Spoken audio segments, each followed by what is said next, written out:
Hello à tous, donc comme je n'ai pas eu le temps de tourner de vidéo pour aujourd'hui, je la tourne la veille. C'est la première fois que ça m'arrive de tourner une vidéo de la veille et du coup j'ai décidé de te faire une vidéo dans ma pile à lire. Ça fait un petit moment que je ne l'ai pas faite, donc il y a certains bouquins que j'ai toujours pas lus depuis la dernière vidéo de ce même thème et il y en a d'autres, c'est des nouveaux. Alors comme d'habitude, pour ce qui est des romans one shot, je vais te lire les résumés. Pour ce qui est des premiers tomes également, par contre je crois qu'il n'y a pas de premier tome, ceci dit. Non, il n'y a pas de premier tome. Par contre pour ce qui est saga, je ne te lirai pas les résumés. Si tu veux l'avis sur les premiers tomes, va sur le blog, tape la saga et tu devrais retrouver tous mes avis. Donc c'est parti tout de suite pour le premier roman. Donc il s'agit de, je les prends totalement au pif, donc Le Sorceleur, le tome 3, donc voilà. C'est la série Le Sorceleur, donc la saison 1 correspond au tome 1 et 2 et la saison 2 au 3. Donc je ne l'ai pas encore lu, il traîne dans ma pile à lire, je devais le lire cet été et je ne l'ai pas du tout lu. Donc j'espère le lire cet automne parce que je voulais acheter le tome 4. Donc voilà, j'espère le lire. En tout cas j'aime trop les couvertures de cette collection là. Donc c'est chez Dragon. Donc voilà. Donc celui-là je vais le lire très prochainement. Ensuite, donc là c'est un roman que j'ai acheté ce week-end, donc il s'agit de Sissi, impératrice rebelle, donc c'est un tome 2, le tome 1 s'intitule Sissi, impératrice malgré elle, il est sorti en 2017, donc ça fait un bail qu'il est sorti et j'avais trop hâte qu'il y ait la suite, et voilà, on est 5 ans plus tard quasiment, enfin 4 ans plus tard. Ouais, quelques années plus tard, et du coup il est sorti, donc c'est de Alison Pataki. Donc voilà, j'avais beaucoup aimé le premier tome, j'espère que le deuxième tome sera aussi bien. Celui-là aussi, il fait partie de mes tops que je veux lire très prochainement. Donc voilà, je vais enlever mes lunettes parce que j'ai de la pluie. Je suis en train de transpirer, je pense. Donc voilà, ensuite, encore un deuxième tome, donc il s'agit des Étoiles de Noces Ed. Mais c'est le illustré, donc j'ai déjà lu toute la saga, mais celui-là il est illustré, donc je vais te donner un exemple, voilà. Comme ça. Et comme j'avais beaucoup aimé, celui-là je l'ai trouvé pas cher à Nose, donc du coup j'ai craqué et il me reste le tome 3 à acheter. Donc ils sont dans des éditions différentes mais ils font la même taille, donc dans la bibliothèque ça se verra pas. J'ai déjà le premier tome, donc voilà. J'espère qu'il me plaira, en tout cas j'avais beaucoup aimé l'histoire, donc je pense que je vais me replonger dedans sans problème. Donc là j'ai fini avec les énormes formats. Après, ça je l'avais eu quand j'ai acheté des bouquins pour mon mari. Donc il s'agit de Les couleurs de la vie de Lorraine Fouchette. Donc, fraîchement débarquée de son île bretonne à Antibes pour devenir la dame de compagnie de Gilonne, Kim est frappée par la complicité qui unit cette ancienne actrice à son fils unique. Aussi qu'elle n'est pas sa surprise lorsqu'elle apprend que celui-ci aurait disparu des années plus tôt.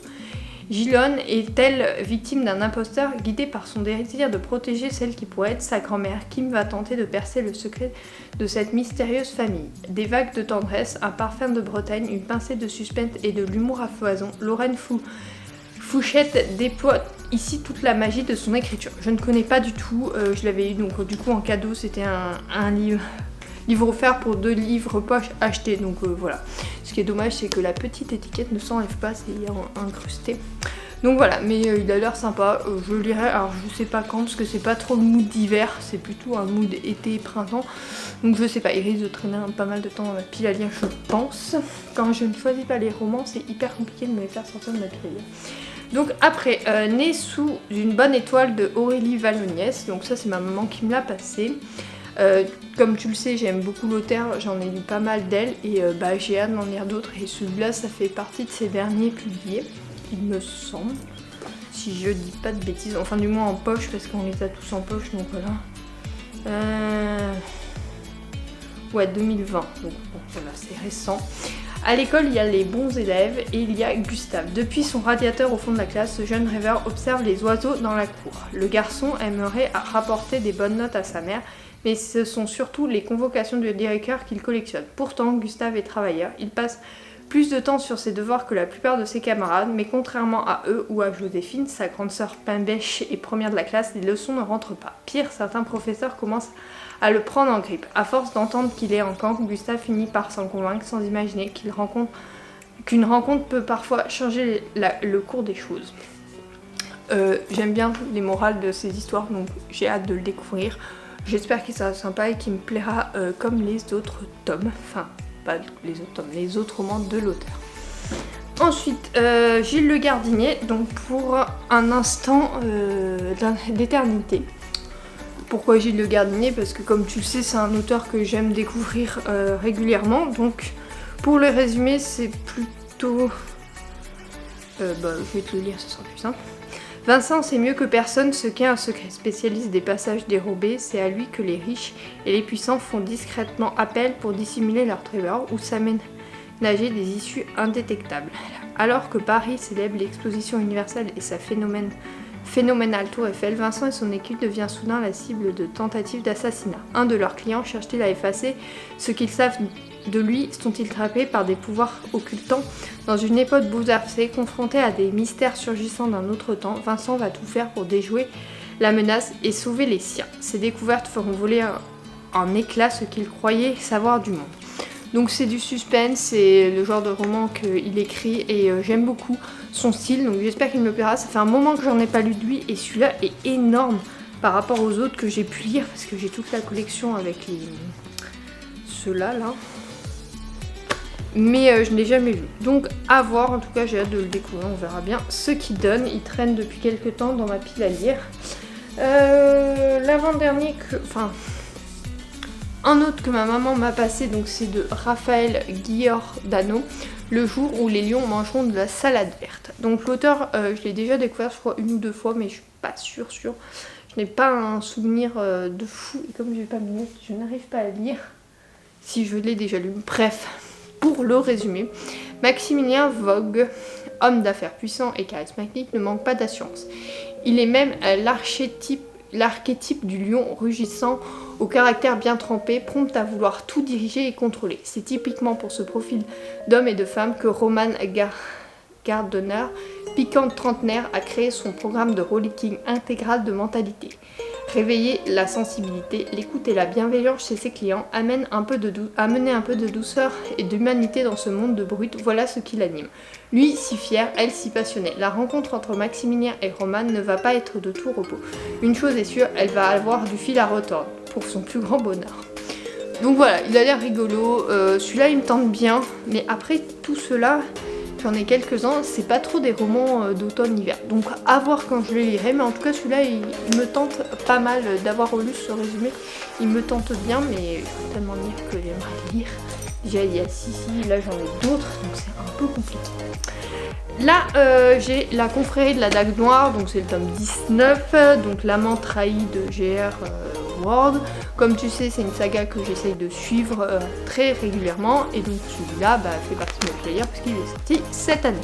Donc je compte le découvrir prochainement. D'ailleurs c'est un beau roman d'automne je trouve, donc pourquoi pas cette année. Ensuite j'ai un autre Gilles Le Gardinier, donc celui-là il s'agit de J'ai encore menti. Donc Laura se pose beaucoup de questions. Comment réussir sa vie? Est-il possible de manger tout ce qu'on aime sans prendre 10 kilos? Comment trouver l'amour? Trop de doutes pour être heureuse, trop d'envie pour se contenter du banal, jusqu'au jour où un accident va complètement effacer sa mémoire. La voilà à nouveau débutante face à la vie, obligée de tout redécouvrir. Les bonbons, les soutiens-gorge, les garçons, l'électricité et les lois qui gouvernent l'univers. Libérée des a priori portés par un cœur affamé et un cerveau qui se cherche, Laura entame une aventure unique et hilarante. En ne sachant plus rien, elle a peut-être enfin une chance de devenir elle-même. Je trouve ça génial et je pense que la morale est trop bien, et je pense qu'il y a du suspense parce que tous les livres de Gilles Le Gardinier sont comme ça. Il est un peu moins épais que l'autre et celui-là me tente plus. Il est un peu moins épais, il fait 200 pages de moins quasiment. Donc celui-là me tente pas mal. J'espère le découvrir aussi cet automne. Ça pourrait être un bon roman d'automne. Ensuite j'ai un autre Aurélie Valloniès, donc toujours de ma maman. Le temps d'un été, Arthur et son petit-fils rattrapent les années perdues. Plus de 60 ans les séparent, mais ensemble ils vont partager les souvenirs de l'un et les rêves de l'autre. Le bonheur serait total si Arthur ne portait pas un lourd secret. Il a l'air sympathique, il est tout petit, mais pareil, ça c'est des lectures que j'aurais bien aimé faire cet été et que j'ai pas du tout faites en fait. Donc du coup voilà, il traîne dans ma pile à lire, on verra quand je le découvre. Donc c'est pareil, c'est des romans que j'ai plus de mal à sortir en hiver, mais bon, on verra bien. Ensuite, je te l'ai déjà présenté, mais j'ai toujours Aime-moi, je te fuis de Morgane Moncombe. Pour ceux qui n'ont pas vu les autres vidéos, je vais te lire le résumé. Tout le monde sait que la meilleure façon d'oublier son ex est de s'envoyer en l'air avec un inconnu. Non, en tout cas, Zoé en est persuadée. Justement, elle trouve l'homme idéal pour faire le job dans un bar irlandais. Un sourire idiot, un corps parfait et un pull de Noël ridicule. Que demander de plus? Zoé l'aurait même rappelé s'il n'avait pas été le pire coup de sa vie. C'est décidé, Jason arrête les plans d'un soir. Il aurait dû comprendre le message plus tôt, mais cette nuit, avec l'inconnu aux cheveux roses, l'a convaincu. Plus jamais. Du moins jusqu'à ce que cet inconnu en question se révèle être Zoé, la colocataire de son meilleur ami Lohan. Le souvenir de leur nuit catastrophique les pousse à se détester dès le début. Mais lorsque Zoé vient lui demander de l'aide, Jason lui propose un deal qu'elle ne pourra pas refuser. Donc, franchement, celui-là, il me tente énormément pour plusieurs raisons. C'est déjà, j'aime beaucoup l'auteur. D'ailleurs, j'en ai un autre de tel dans ma pile à lire. Et franchement, l'histoire a l'air sympathique. Donc ça, c'est un livre qu'il faudrait que je lise quand je pars en week-end, notamment. C'est un format poche, donc voilà. En tout cas, celui-là me tente beaucoup. Je devais le lire il y a quelques semaines et je n'ai pas lu. Tu verras ça dans mon bilan de la semaine, pas de la semaine prochaine, mais la semaine d'après. C'est catastrophique au mois de septembre, donc du coup voilà. Mais en tout cas, je prends toujours du plaisir à lire, donc c'est bien sympathique et j'espère m'y remettre à cet automne. Ensuite, je vais faire les sagas. Alors celui-là c'est pas une saga, celui-là c'est des sagas. Comme ça je te passe toutes les sagas et après je finis par deux livres en brochet. Donc tout d'abord il y a le dernier tome de Outlander. Celui-là c'est une de mes prochaines lectures sûres parce que j'ai trop hâte de me replonger dans l'univers de Outlander. Vraiment celui-là il sera lu à l'automne, surtout que je crois que la partie 2 du tome 9 sort au mois de novembre, donc je veux absolument la découvrir avant. En tout cas j'ai trop hâte de me replonger dans cet univers. D'ailleurs je vais te faire un post sûrement la semaine prochaine sur Outlander, justement quand je l'aurai commencé, pour te parler de cette saga qui m'anime depuis quelques années maintenant. Oui, parce que je l'ai commencé quand ils ont commencé à les diffuser, donc ça fait 6 ans peut-être. Donc voilà, et maintenant j'attends les nouveaux tomes, donc j'avais trop hâte que celui-là sorte. Je l'ai acheté, il faut que je me lance dedans. Ensuite,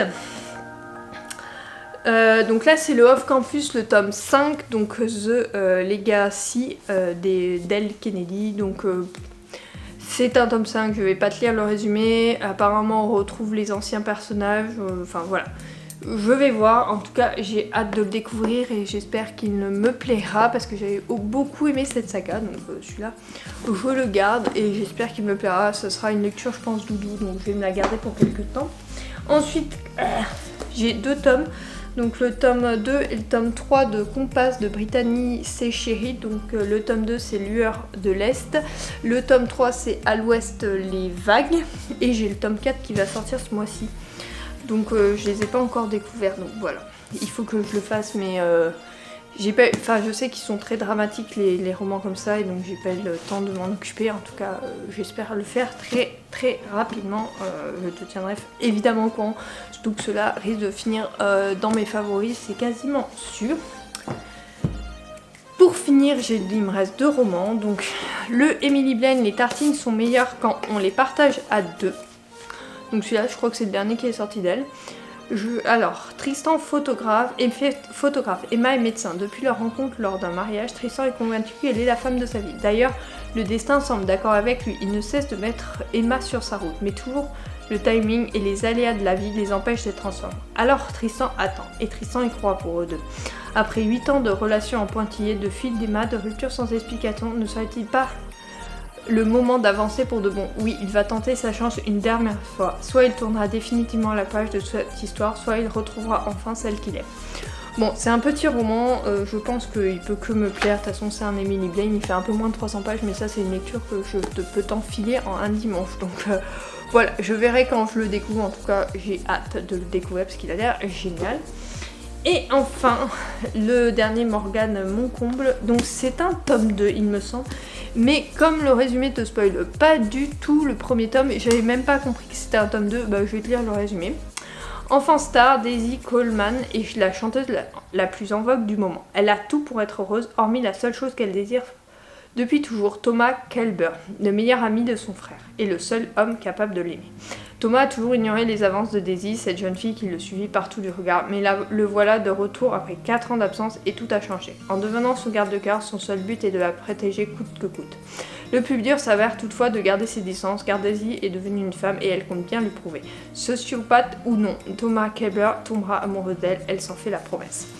Celui-là il va être aussi rapidement lu, mais comme je te dis, en ce moment j'ai du mal à lire, donc du coup ma pile à lire déborde un peu, j'ai du mal à faire du tri et je continue à craquer. J'ai par contre réduit vachement ma wishlist pour le mois d'octobre pour essayer de rattraper mes retards de lecture et mes retards d'achat également, donc j'ai hâte de les lire. En tout cas, ils me tentent beaucoup. Enfin, il y a celui-là, il y a le Emily Lane, celui-là de Morgane Moncomble, il y a le Outlander, il y a l'autre de Morgane Moncomble également, et il y a le Sissi qui sont les 5 que je veux lire au mois d'octobre. Donc j'espère y arriver. C'est vrai que je ne fais pas de pile à lire et que aussi bien je n'irai pas du tout ça. Mais c'est vraiment ceux qui me tentent.